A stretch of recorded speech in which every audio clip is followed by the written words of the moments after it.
नमस्कार, मैं हूँ दीपमाला और हम आज एक विषय पर बात करने वाले हैं जो है गुस्सा। तो उस पर हमारे साथ सैयद फाजिल सर बैठे हैं, एक्सपर्ट पर्सनालिटी डेवलपमेंट ट्रेनर है। तो सर हम इस बारे में आपसे बात करना। सर गुस्सा क्या है? एक्सप्रेशन है आपके माइंडसेट का, आपके रिएक्शन का और आपके एटीट्यूड का, ये एक्सप्रेशन आप एक्सप्रेस करते हैं।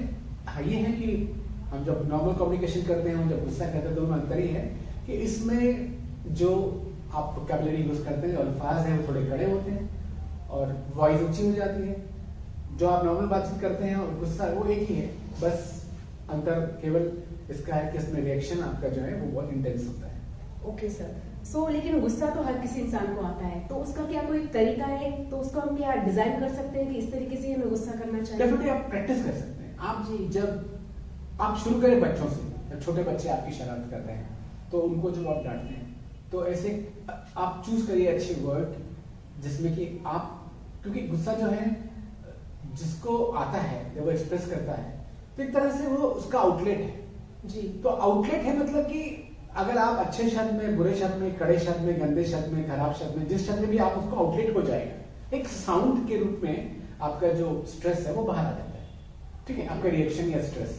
तो अब इसमें शब्द जरूरी नहीं है, शब्द जरूरी नहीं है। आपके कल्चर पर है कि देखिए कहीं कहीं बड़ी गालियां बकेंगे लोग, कहीं कहीं बहुत तहजीब से बोलेंगे, और जो सिविलाइज सोसाइटी है वहां और अच्छे अल्फाज से बोला जाएगा। बात वही है, बात गुस्से का आउटलेट है। तो आउटलेट के लिए ये जो गालियां या बहुत खराब शब्द जरूरी नहीं है, कोई भी शब्द ये आपका आउटलेट फ्रेम बन सकता है। ठीक है, तो आप प्रैक्टिस करिए अच्छे शब्दों को लेकर। छोटे बच्चों को आप डांट रहे हैं तो एक ऐसा वर्ड ढूंढिए क्योंकि वो केवल एक वार्निंग साइन है। तो आप किसी भी वर्ड से अपना मैसेज तो वही जाएगा, आप वर्ड कौन सा यूज करें। जी, तो बच्चों से ही हम शुरुआत करें तो आप प्रैक्टिस में आ जाएंगे, तो फिर आप जो है खराब अल्फाज यूज नहीं करेंगे। आप में कंट्रोल आ जाएगा कि गुस्सा जितना भी आप रहे हैं तो आप जो अल्फाज यूज करेंगे वो 8-10 आपके कीवर्ड होंगे, आप उन्हीं को यूज करेंगे। तो फिर कहीं पर भी आप out of range, out of control या ऐसी कोई बातें नहीं होंगी जिसमें एक बड़ा प्रॉब्लम खड़ा हो सकता है। जी सर, लेकिन ये आपने बचपन की बात की, जब लोग बड़े होते जाते हैं तो बच्चों पर प्रैक्टिस करने को, बचपन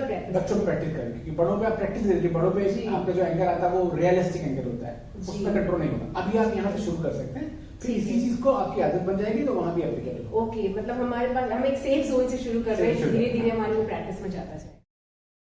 सर, लेकिन जब हम गुस्सा होते हैं तो हम तुरंत रिएक्ट करते हैं। तो अगर हम बच्चों से भी शुरुआत करें, बट जब रियल टाइम हम आते हैं तो वहां पर हम जब गुस्सा आ रहा है तो हम जब रिएक्शन टाइम जो होता है हमें, तो उस पर हम कैसे काम करें, उसको कैसे डिले करें? कोई भी तरह की गुस्सा जब आपको बिल्डअप होना चालू होता है जी, तो वो तरीका है कि जब इनिशियली बिल्डअप हो रहा है तब आप स्किप कर सकते हैं, आप टॉपिक बदल सकते हैं, आप वहां से हट सकते हैं, है ना जी। या आप उसको बोल सकते हैं कि इस टॉपिक पर चर्चा भी नहीं करेंगे, ठीक है, हम बाद में करेंगे चर्चा। इस तरह से हम उसके, क्योंकि एक जो प्रोग्रेसिव स्टेट है जी, तो जैसे 1 to 10 स्केल में आप जब 1 में हुआ है तब तक 1 to 2 तक आप करोगे, 3 के ऊपर चला जाएगा तो आप उसको वापस रिवर्स नहीं कर सकते। तो शुरू में जब बिल्डअप होता है तब हम उसको स्किप कर सकते हैं, स्किप कर सकते हैं, हम रोक सकते हैं, हम कोई दूसरी बातें कर सकते हैं, है ना। ये हम अपने एटीट्यूड को बदल सकते हैं कि चलो हम लिसनिंग मोड में आ जाए, चलो ये सुन तो नहीं क्या बोलता है जी, जी। तो उस वक्त आप फिर रिएक्ट नहीं करेंगे, तो वो बचा है उस टाइम में। लेकिन एक बार जब गुस्सा इंटेंस 3 की स्केल के ऊपर चला जाता है जी, तो फिर उस वक्त फिर कंट्रोल नहीं होता।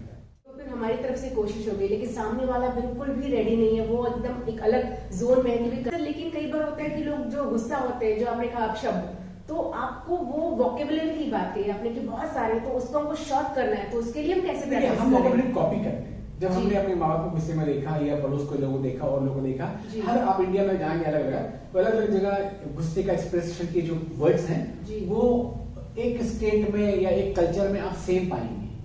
तो ये तो हम कॉपी करते हैं जी। तो इसमें भी मैं बोलूंगा आप क्रिएट करिए, कॉपी मत करिए। आप अपने आप अल्फाज ढूंढिए जो कि जिसकी की मीनिंग या तो मीनिंगलेस हो या तो मीनिंग खराब ना हो जी, थोड़े मॉडेस्ट हो, और उस पर अगर आप गुस्से में वो वर्ड बोलते हैं, है ना, तो उस बात से फिर और गुस्सा नहीं आएगा। एक तो गुस्सा किया आपने बकबक किया और फिर आपने ऐसे वर्ड यूज किए कि उस वर्ड पर फिर ऑब्जेक्शन लग गया, तो ये गुस्सा ग्रोथ होता है, मल्टीप्लाई होता है।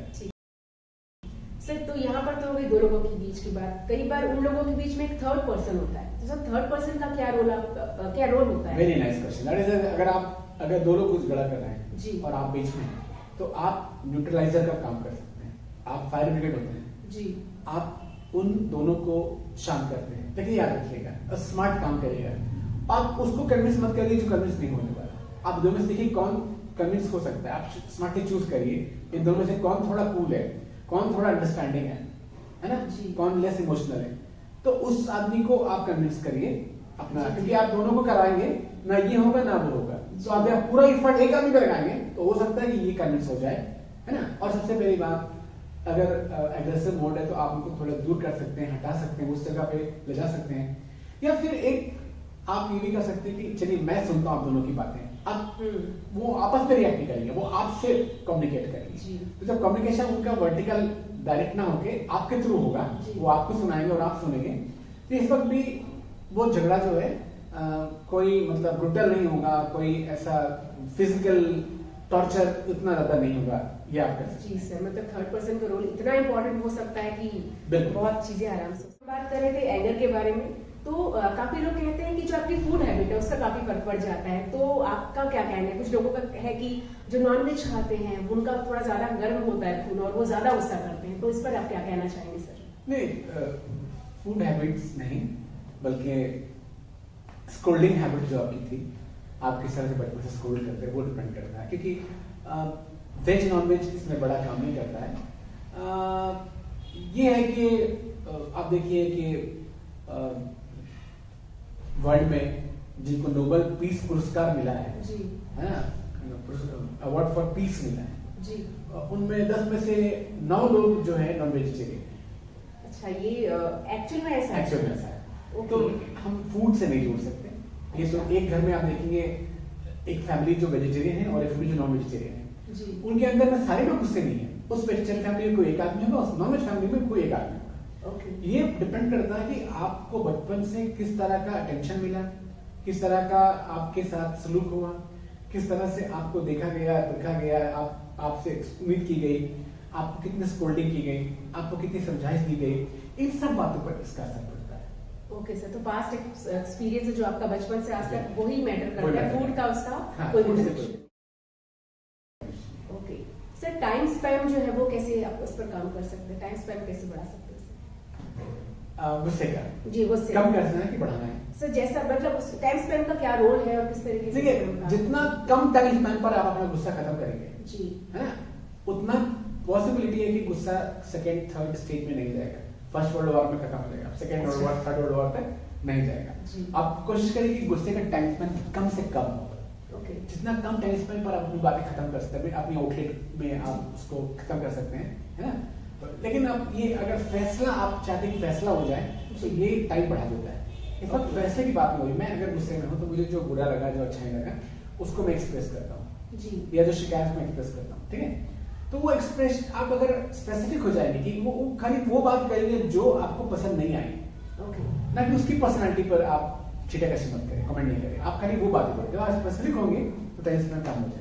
लेकिन हम गुस्से में स्पेसिफिक नहीं होते, हम और बातें जोड़ देते हैं, जी, दूसरी बातें जोड़ते हैं, पुरानी घटनाएं जोड़ देते हैं। तो मैं ये कहूँगा कि यदि आपको गुस्सा है, केवल अभी प्रेजेंट की बात, और प्रेजेंट में भी केवल स्पेसिफिक वो पॉइंट, और उस पॉइंट में भी केवल जो आपको अच्छा नहीं लगा, सिर्फ वो वाली बात अगर आप करेंगे, तो आप जब इस तरह से कोर पे पहुंचेंगे जी। तो आपका स्पैन छोटा हो जाएगा।